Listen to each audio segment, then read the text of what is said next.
이 시간에는 묻고 가요라고 하는 주제를 가지고 주의 말씀을 함께 듣도록 하겠습니다. 제가 교회에 와서 목양실에 들어가면 제일 먼저 하는 일 중에 하나가 휴대전화에 충전기를 연결하는 겁니다. 갑자기 언제 어떤 일이 생길지 모르고 멀리까지 갈지 모르기 때문입니다. 며칠 전 평소와 똑같이 휴대전화를 충전하라고 했는데 갑자기 휴대전화에서 경고음이 계속 울렸습니다. 그리고 휴대전화에는 지금 충전기에 이물질이 있으니 이를 제거하고 충전하라고 하는 문자가 올라왔습니다. 그래서 다른 충전기로 바꿔 끼웠습니다. 그랬더니 똑같이 경고음이 울렸고 같은 문자가 나왔습니다. 세 번째 또 그렇게 했지만 같은 내용이었습니다. 그래서 이것은 충전기의 문제가 아니라 휴대전화의 문제겠다라고 하는 생각을 가졌습니다. 그러면서 제가 교회 오기 전에 집에서 씻을 때에 휴대전화를 가지고 들어갔는데 혹여나 여기에 습기가 섞인 것이 아닐까 하는 생각이 들었습니다. 그래서 20분 정도 기다렸다가 다시금 충전기와 연결했습니다. 그랬더니 경고음이 나지 않았고 그리고 아무런 문자도 올라오지 않았습니다. 우리가 휴대전화를 사용하려면 충전해야 합니다. 우리 생각에는 충전기와 휴대전화가 연결되면 자연스럽게 충전될 거라고 여기지만 그것이 언제나 가능한 일은 아닙니다. 제가 경험했던 것처럼 휴대전화에 이물질이 있거나 또 충전기에 습기가 있다 한다면 아무리 충전기와 휴대전화를 연결한다 한들 충전할 수는 없습니다. 에너지를 공급받을 수는 없습니다. 그렇습니다. 휴대전화를 충전하려면 이물질이 없어야 합니다. 이물질이 다 사라져야만 충전할 수 있습니다. 다시 말하면 충전하려 할 때에 휴대전화가 어느 정도 자격을 갖추어야 합니다. 더럽거나 이물질이 있다면 자격이 없다고 해서 더 이상 충전할 수 없다고 하는 메시지가 올라옵니다. 어디 휴대전화와 같은 기계만 그렇겠습니까? 우리 사람 사이는 어떠할까요? 더하면 더하지 덜하지는 아니합니다. 사람은 누군가를 대할 때에 자기의 기준을 가지고 사람을 대합니다. 그리고 그 기대에 맞지 아니하면 그 사람을 향하여 고개를 돌립니다. 그래서 사람들은 내가 누구나 사랑하며 살아야 된다는 것을 알지만 그렇게 살지는 못합니다. 마주하는 사람을 보면서 그 사람의 숨겨진 과거가 드러났는데 그 과거가 자기의 마음에 들지 아니한다면 그 사람을 멀리하고 맙니다. 우리나라 가수 중에 나애심 씨라고 있습니다. 1930년생인데 그가 1958년에 과거를 묻지 마세요 라고 하는 노래를 불렀습니다. 그 노래의 가사가 이러합니다. 장벽은 무너지고 강물은 불려 어둡고 괴로웠던 세월도 흘러 끝없는 대지 위에 꽃이 피었네. 꿈에도 잊지 못할 그립던 내 사랑아 한 많고 서른 많은 과거를 묻지 마세요 라고 하는 가사입니다. 왜 나애심 씨가 이런 노래를 불렀겠습니까? 1958년에 우리나라의 서울은 한국전쟁 후유증을 크게 앓고 있었습니다. 전쟁으로 인하여 서울을 떠나서 이제 피난 갔던 사람들이 고단하게 살다가 다시금 서울로 돌아왔습니다. 힘들 때라면 서로 협력하고 도와야 되지만 그것이 잘 되지 않았습니다. 전쟁으로 인하여 피난 갔다가 서울로 돌아온 이들이 말을 합니다. 그곳에 살고 있는 사람들에게 말을 해요. 우리는 피난 생활하면서 죽을 고생했는데 당신들은 서울에 남아서 인민군에게 부역하면서 편히 살지 않았냐라고 핀잔했습니다.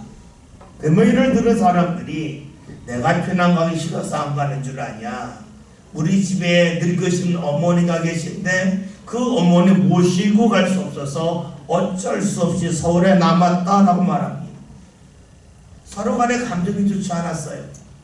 끝없이 감정 싸움이 일어나고 있었습니다. 이때 나혜심 씨가 노래한 거죠. 과거의 장벽이 무너지지 않았습니까? 얼었던 강물이 녹았고 새울이 흘렀습니다. 이제 전쟁으로 인하여 피 묻었던 대지 위에 꽃이 아름답게 피었습니다. 그러니까 이제 과거의 이야기 더 이상 하지 말고 지금을 바라보며 삽시다라고 노래했습니다. 나혜심 씨가 과거를 묻지 마세요라고 하는 노래를 부른 이유는 사람들이 과거를 물었기 때문입니다. 지금 아름다운 일들이 있는데 꽃이 활짝 피었는데 그것을 보지 못하고 과거에 매여 사는 사람들을 보았기 때문입니다. 여러분, 사람들은 오늘을 보아야 되는 것을 알지만 과거를 볼 때가 상당히 많이 있습니다. 과거를 볼 때에도 나의 부족한 과거를 보면 좋으련만 상대의 잘못된 과거를 봅니다. 그래서 자꾸만 그를 깎아내리는 데 익숙합니다. 상대를 깎아내리면 내가 올라간다고, 내가 좀 더 우월해진다고 생각하기 때문이죠. 그런데 여러분, 우리가 누군가를 깎아내릴 때에 우리의 마음이 편하지는 않습니다. 이것이 옳지 않음을 알기 때문이죠. 그래서 사람들은 누군가를 깎아내릴 때에 자기를 합리화하려고 합니다. 그래서 조건을 만들어요. 이 사람은 이런 조건에 맞지 않아서, 저 사람은 저런 조건에 맞지 않아서 내가 멀리하는 거라 라고 말을 합니다. 남을 깎아내릴 때에 그냥 깎아내리면 마음이 불편하니까 나름대로 이유를 만들고 조건을 설정해 놓고 누군가를 깎아내리려 합니다. 이런 모습은 우리 시대에만 있는 것은 아닙니다. 사람이 살고 있던 어느 시대든지 이런 일이 있었습니다. 성경에도 이런 모습이 가득합니다. 예수 시대의 종교 지도자들은 하나님을 믿고 가까이 하려면 조건이 필요하다고 했습니다. 말씀을 잘 지켜야 한다고 했습니다. 그러면서 하나님의 말씀을 잘 지키지 못한다면 하나님을 가까이 할 수 있는 조건을 갖추지 못했기 때문에 하나님을 만날 수도 없고 하나님의 은혜를 받을 수 없다고 주장을 했죠. 왜 그렇게 말했겠습니까? 다른 사람을 깎아내림을 통하여서 자신들이 하나님의 은혜 받는 것을, 사랑받는 것을 독점하고 싶었기 때문입니다. 사람들이 하나님을 생각할 때에 우리 눈에 보이는 세상과 비교할 때가 많습니다. 그래서 하나님의 은혜를 빵으로 생각하기도 하죠. 빵이 있는데 그 빵을 많은 사람이 먹는다면 자신이 먹을 분량이 줄어들겠죠. 반면에 같은 빵이지만 적은 사람이 먹는다면 자신이 차지할 몫이 늘어납니다. 여러분, 수많은 이들이 하나님을 믿으면서 하나님은 힘이 센 분이라고 믿고 있어요. 전능하신 하나님이라고 잘 믿질 아니합니다. 하나님을 믿지만 하나님을 잘 몰라요. 그러면 하나님을 잘못 믿고 말겠죠. 이런 이들에게 예수님이 하나님이 어떤 분인지를 말씀하고 있습니다. 오늘 본문에 있는 말씀은 예수님께서 비유를 통하여 하나님이 어떤 분인지에 관하여 말씀하고 있지요. 본문에서 예수님은 천국에 대해 말씀하시면서 하나님은 잔치를 베푼 임금과 같다고 하십니다. 그러면 임금이신 하나님께서 어떤 사람을 잔치에 부르실까요? 어떤 사람을 가까이 하실까요? 오늘 말씀 9절 10절 함께 봅니다. 너희에게서 사람을 만나는 대로 혼인 잔치에 참하여 오라 하되 종들이 길에 나가 악한 자나 선한 자나 만나는 대로 모두 데려오니 혼인 잔치에 손님들이 가득한지라. 임금은 자기 아들의 혼인 잔치를 베풀면서 종들에게 사람을 부르라 그럽니다. 부르는데 사거리에 가서 만나는 사람을 다 불러오라 합니다. 그 사람은 선한 사람이나 악한 사람이나 관계없다고 말을 합니다. 다시 말하면 어떤 조건을 내세우지 않고 사람을 부릅니다. 사람은 누군가를 부를 때의 조건을 말하지요. 그런데 하나님은 아무런 조건 없이 사람을 부르십니다. 지금까지 어떻게 살아왔는지, 지금까지 어떤 사람을 만났는지 과거를 전혀 묻지 아니하십니다. 사람은 조건을 묻지만 하나님은 조건을 묻지 아니하시죠. 사람은 과거를 묻지만 하나님은 과거를 묻지 아니하십니다. 왜 이런 차이가 있겠습니까? 그 이유는 하나님은 크신 분이기 때문입니다. 언젠가부터 우리나라의 가전회사에서 냉장고를 만들 때에 큰 것을 만듭니다. 무척이나 큰 걸 만들어요. 사람들이 그 냉장고를 사려고 주문을 합니다. 그런데 가는 문제가 있어요. 어떤 문제가 있냐면 오래된 아파트는 엘리베이터가 작아요. 그래서 엘리베이터 문이 좁아요. 문이 좁기 때문에 그 냉장고가 그 문 안으로 못 들어가요. 그러면 냉장고를 주문했지만 엘리베이터가 아닌 들고 올라가거나 아니면 사다리차를 이용해야 합니다. 그래서 냉장고를 주문하면 배달한 분이 물어요. 엘리베이터가 있습니까? 엘리베이터 크기가 어느 정도입니까? 라고 묻습니다. 문이 넓다면 어떤 냉장고를 주문해도 괜찮아요. 그러나 문이 좁으면 내가 주문한 냉장고가 엘리베이터 안에 들어가지 아니합니다. 문이 넓으면 모든 냉장고 괜찮아요. 문이 좁으면 모든 냉장고 다 되는 것이 아닙니다. 여러분 봅시다. 사람의 마음은 좁아요. 좁기 때문에 조건이 붙어요. 사랑을 할 때도 조건이 붙어요. 내가 받아들일 수 있는 사람이 제한적이기 때문에 그래요. 그런데 하나님은 어떤 분이십니까? 넓은 분이에요. 너무나 넓기 때문에 어떤 사람이든지 다 받아들일 수 있고 어떤 사람이든지 다 사랑할 수 있어요. 그렇기에 하나님에게는 조건이 없습니다. 이것을 다른 말로 한다면 하나님은 전능하신 분이라는 거예요. 사람은 전능하지 않기 때문에 내가 사랑할 수 있는 사람이 제한적이에요. 그러나 하나님은 전능하시기 때문에 모든 사람을 다 사랑할 수 있으세요. 예수님이 말씀하시죠. 하나님은 선인과 악인에게 똑같이 해를 비춰주신다. 하나님은 의로운 사람이나 불의한 사람이나 똑같이 비를 내려주신다고 말씀합니다. 오늘 말씀에서 임금이 사람을 부를 때에 선한 자, 악한 자 구별하지 않고 다 부르라 했습니다.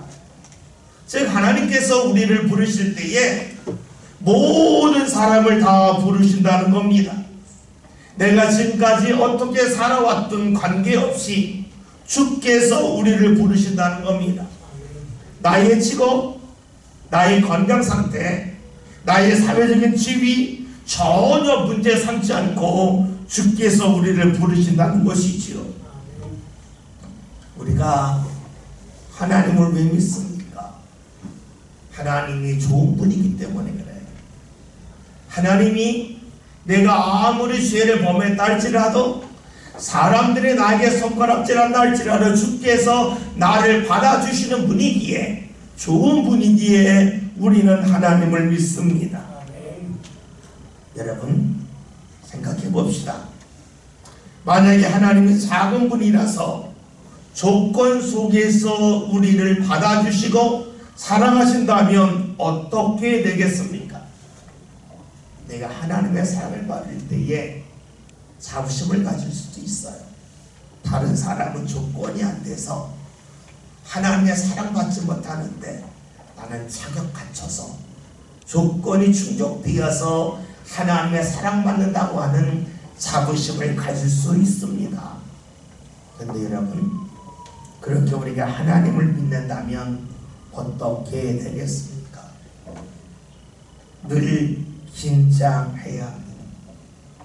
내가 실수해서 조건을 상실할 수 있고 자격을 잃어버릴 수 있기 때문입니다. 하나님을 믿으면서 늘 긴장하고 하나님을 두려워해야 합니다. 조건을 앞세운다면 실수를 용납하지 않기 때문이죠. 그런데 하나님은 우리를 대하실 때에 그 어떤 조건도 내세우지 아니합니다. 우리 이런 말씀을 들으면 하나님은 좋은 분이라고 믿게 되고, 또 한편에서는 내가 하나님을 믿을 때 내 마음껏 내 편한 대로 믿으면 될 거라고 하는 생각을 지닐 수도 있습니다. 과연 그렇겠습니까? 오늘 말씀 11절 12절에는 말씀을 함께 봅니다.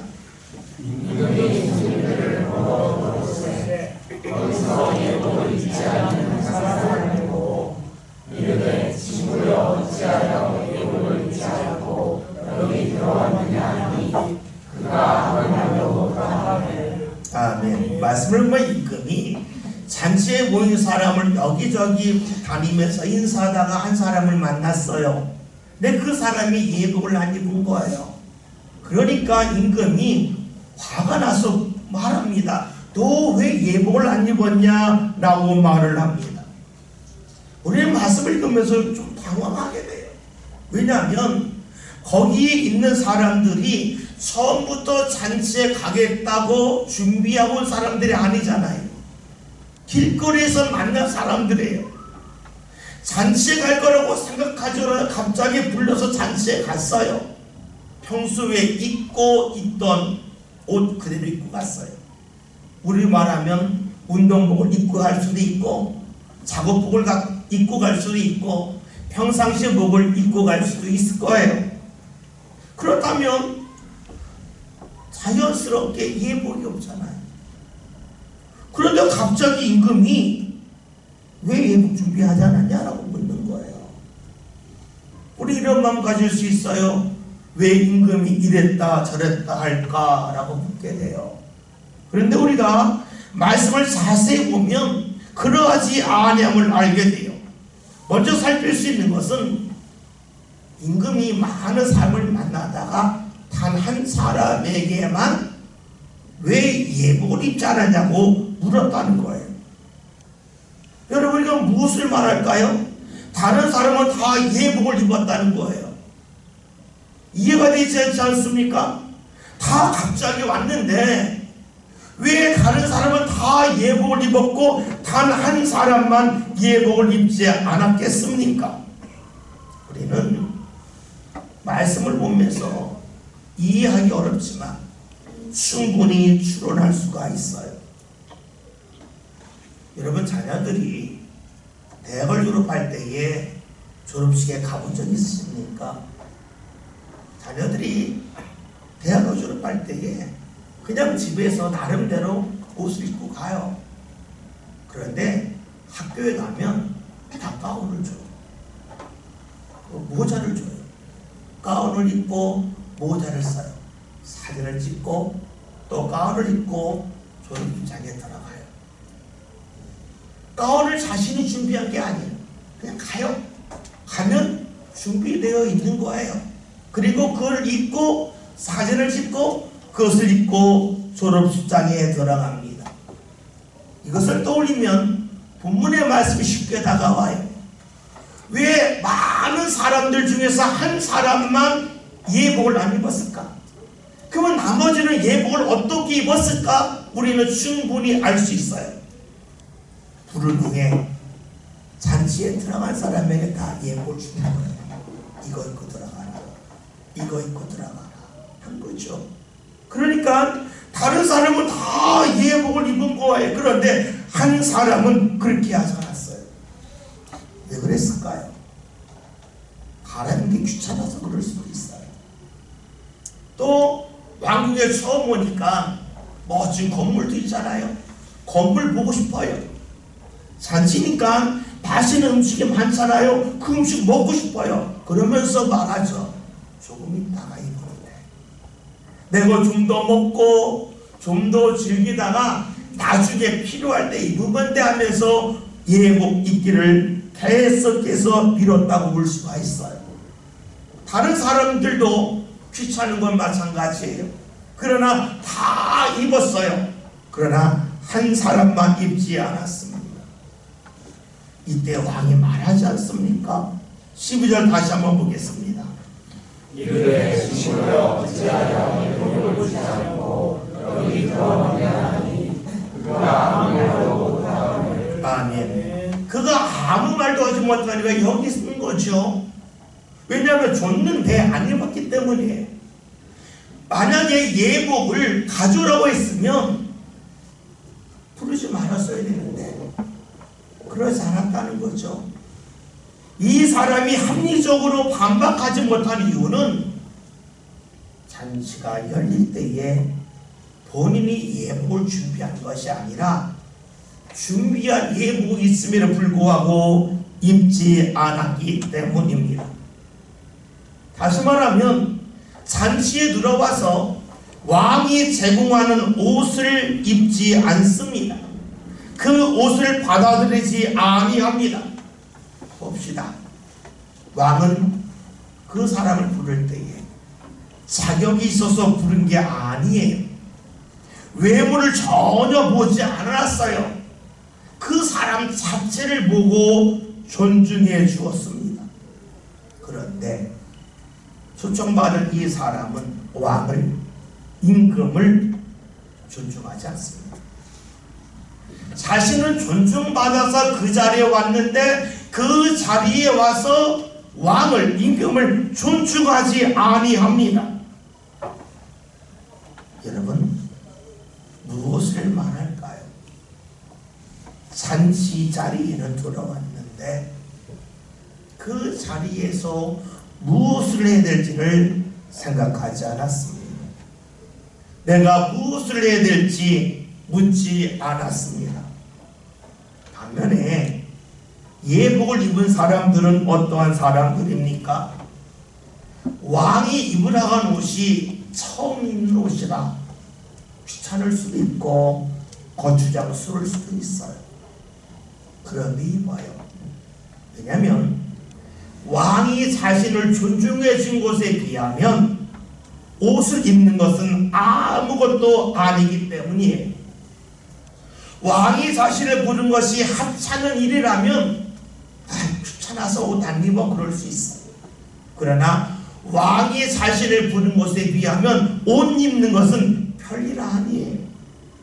그 정도는 할 수 있어요. 자신들이 받은 사랑에 비하면, 자신들의 받은 존중에 비하면 이 정도는 충분히 할 수 있다고 여긴 것이 되겠죠. 여러분, 그러면 왕을 존중하지 않는, 임금을 존중하지 않는 사람은 어떻게 되겠습니까? 13절 말씀 함께 봅니다. 임금이 사람들에게 말하되 그 신발을 묶어 바깥 어두운 데에 던지자. 거기서 슬피 울며 이를 갈게 되리라 하시니라. 아멘. 한마디로 말하면 쫓겨납니다. 존중을 받았음에도 불구하고 존중할 줄 모르는 사람이라면 그 자리에 있을 수 없기에 그 자리에서 쫓겨납니다. 여러분, 쫓겨난다고 하는 것을 공과적으로 보아 이런 거가 되길 거예요. 이스라엘 백성들이 하나님의 은혜 가운데 광야를 지납니다. 하나님이 마실 물도 주셨고 만나와 메추라기로 내려주시고 더울 때에는 구름 기둥으로 추울 때는 불 기둥으로 그들 인도해 주셨지만 그들이 하나님을 존중하지 않아요. 그래서 하나님의 말씀을 없이 여겨요. 그러니 하나님이 들어가야 할 약속의 땅에 들어가지 못하게 해요. 이것이 쫓겨남이에요.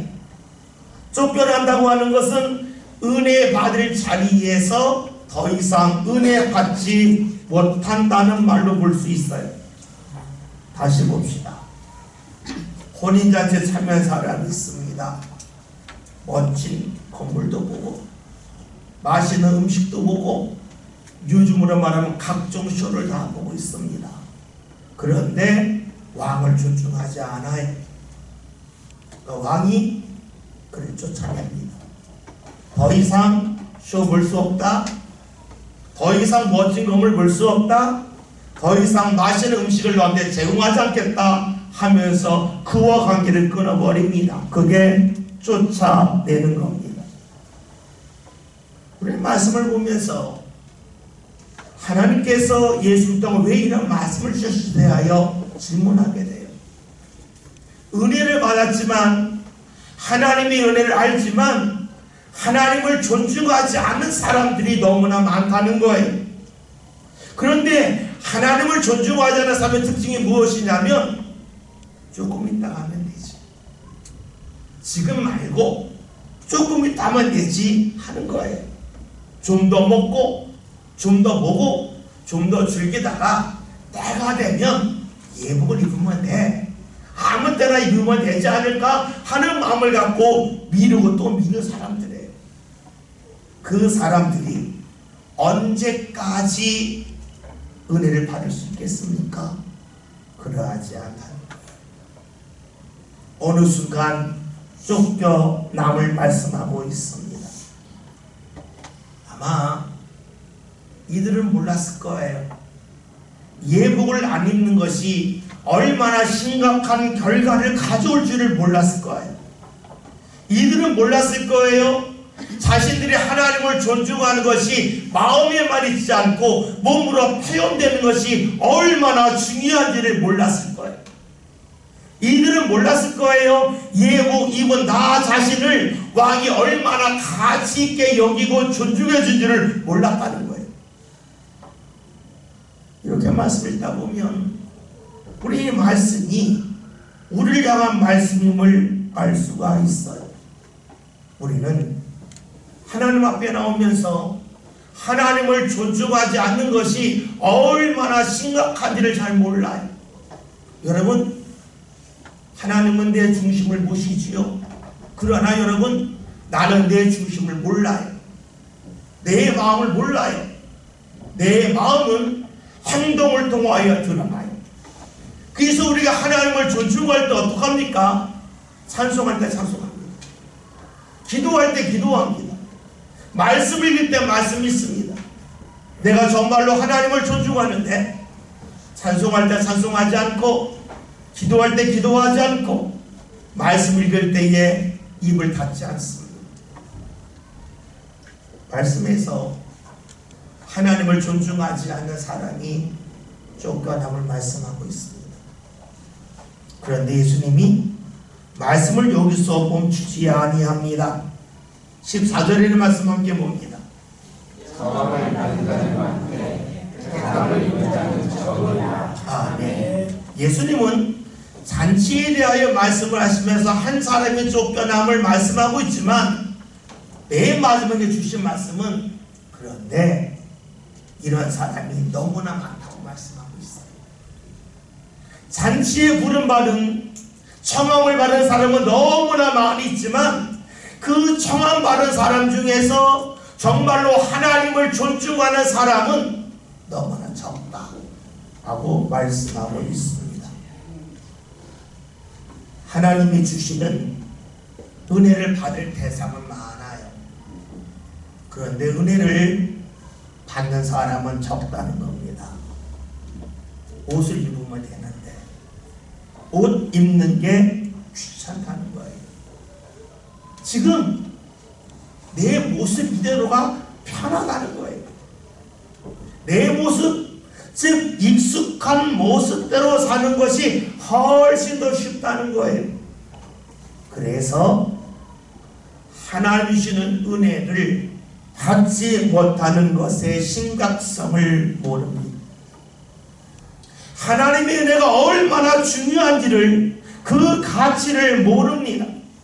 그래서 옷만 바꿔 입으면 되는데 그 옷을 바꿔 입지 않고 지금 내 모습 그대로 계속해서 살아가려 합니다.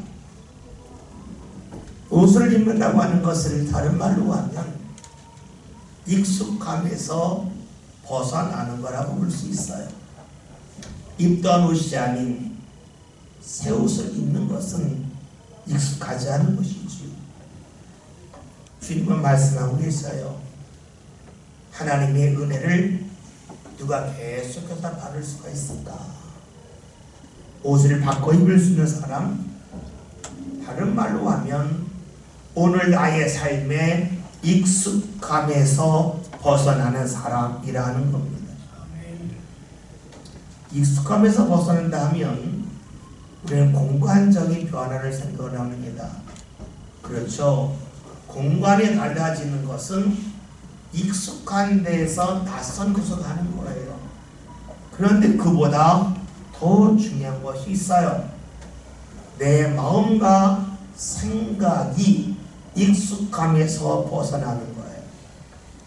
내 생각과 마음이 옮겨가는 거예요. 그것이 바로 오늘 말씀대로 하면 예복을 입는 것입니다. 우리는 묻게 돼요.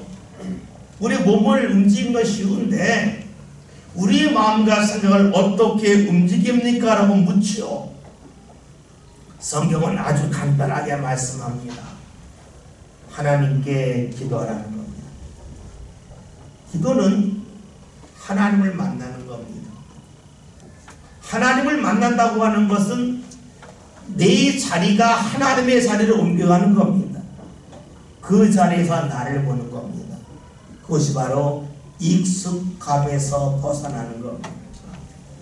예복을 입는다고 하는 것은 익숙함에서 벗어나는 것이고, 내 삶이 이동하는 것이고, 내 삶이 이동한다고 하는 것은 몸의 이동을 말씀하고 있는 것이 아니라 우리의 생각과 마음이 옮겨짐을 말합니다. 그것은 하나님을 만남을 통하여 이루어집니다. 우리가 신앙생활하면서 하나님을 만나지 아니한다면 나는 익숙함 속에 사는 겁니다. 오늘 말씀대로 한다면 잔치에 초대받았지만 계속해서 같은 옷을 입는 겁니다. 그런 사람의 특징은 지금은 좋지만 언제 어느 순간에 그 잔치에서 쫓겨날지 모르는 거예요. 우리 말대로 한다면 직장이 사라진다, 사업장이 무너진다는 것이 아니라 하나님이 허락하셨던 은혜가 어느 순간에 날라버린다는 것을 말해요. 여러분 잊지 마합시다. 예복을 입는 일은 귀찮은 일이지만, 익숙함에서 벗어나는 일은 때로는 불편한 일이지만, 그 일을 통하여 주께서 허락하신 은혜의 자리에, 그 잔치 자리에 내가 계속 있을 수 있습니다. 주의 은혜가 충만히 임한다는 사실이죠. 오늘 말씀 제목이 묻고 가요입니다. 오늘 내가 하나님의 은혜를 잊고 있습니까? 여러분, 하나님께 꼭 묻는 일 합시다. 기도하는 일 합시다. 내 삶의 익숙함을 계속해서 앞세우지 말고 주를 만남을 통하여 익숙함에서 벗어나서 하나님이 원하시는 일을, 뜻을 붙잡을 수 있는 저와 여러분이 꼭 될 수 있길 바랍니다. 그리하여 저와 여러분의 삶이 지금까지 주셨던 은혜가 말라버리는 것이 아니라 그 은혜가 계속해서 이어지는 믿음의 자리에 함께 이룰 수 있길 바랍니다. 여러분, 잔치 자리에 청함을 받았지만 그 자리에서 택함을 입은 사람 적었어요. 은혜를 받았지만 그 은혜를 끝까지 바른 사람은 적다는 말씀입니다. 저와 여러분이 끝까지 주의 은혜 사람 됩시다. 하나님 나라 가는 그 순간까지 하나님의 은혜 사람 됩시다. 이를 위하여 예복을 입어했던 사람처럼 우리의 삶의 익숙함에서 벗어나기 위하여 주를 찾고 기도하고 간구하는 모든 성도들 다 될 수 있기를 주의 이름으로 기원드립니다.